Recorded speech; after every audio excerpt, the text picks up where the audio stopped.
Motion passed. Okay, moving on. Tina, first of all, I would like to thank you very much for the last 3 years for protecting the General Tribal Council.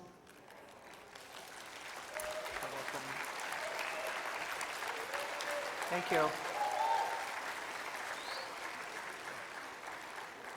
I just wanted to give a very brief statement about, I realize that the General Tribal Council still has a great deal of confusion and angst about 7 generations. Actually, the General Tribal Council needs to be thanked for its work on 7 generations. Because here's what happened briefly. In 2010, in the summer, the Golly Sox announced that 2 grants were available, as announced by Kevin Cornelius and project manager Pete King, one for $2 million and one for $20 million.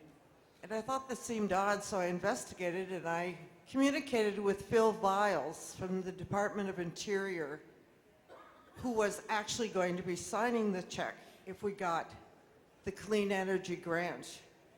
And he advised me that it was not a grant, it would have to be paid back. Therefore, I wrote a letter to all the business committee, and only Ed Delgado and Patty Haft raised the red flags. The rest of the business committee just listened to whatever 7 Gens told them.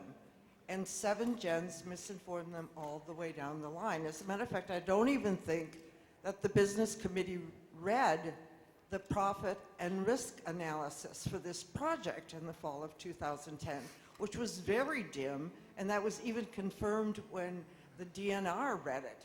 And the head of the DNR, who was in charge of taking that information, said it was not good. But here's what happened. In April, and I went to Washington, D.C. to see Phil Viles and said, we need clean energy development. We're missing an opportunity here.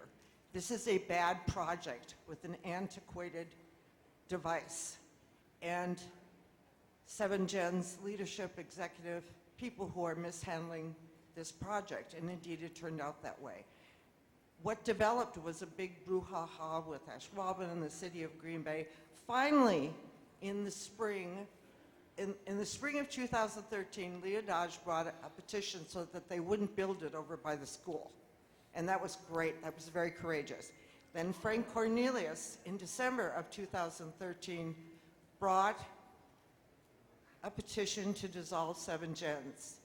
And that did have some complications with it, but it was passed. And the General Tribal Council by then knew this was a bad deal. So the General Tribal Council has done its job.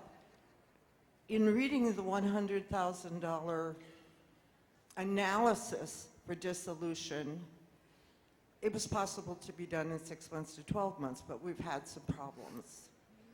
I just want people to know that the General Tribal Council got it. It took a while. We started in 2010. When Madeline and I came before you with a petition in 2011 and said, General Tribal Council, please, please, please call 7 Gens before you because there's something not right here. You're not getting the right information, and we're going to be $30 million in the hole. And Madeline and I got our butts kicked, and the 7 Gens guys got up and said, you know, we're the good old Oneida boys, but finally you got it. It was a dangerous project, it wasn't successful, and you dissolved it.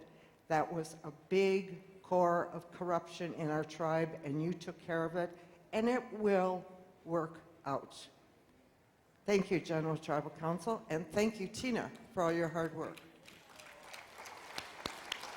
Well, Yvonne, you know, thank you for the accolades, but I think at the end of the day, we probably disagree on the 7 Gens project. Just for the record, I think from my research, I approved it, but I think General Tribal Council spoke otherwise, and that's what led to dissolution. We're still waiting for dissolution. Dissolution cannot occur because of the lawsuits until they all are cleared. There's one last civil suit that's ongoing between 7 Gens and other entities that were involved in this particular project. So, you know, I think it's okay to agree to disagree, Yvonne, and again, I thank you for your support and your comments. So we're going to move on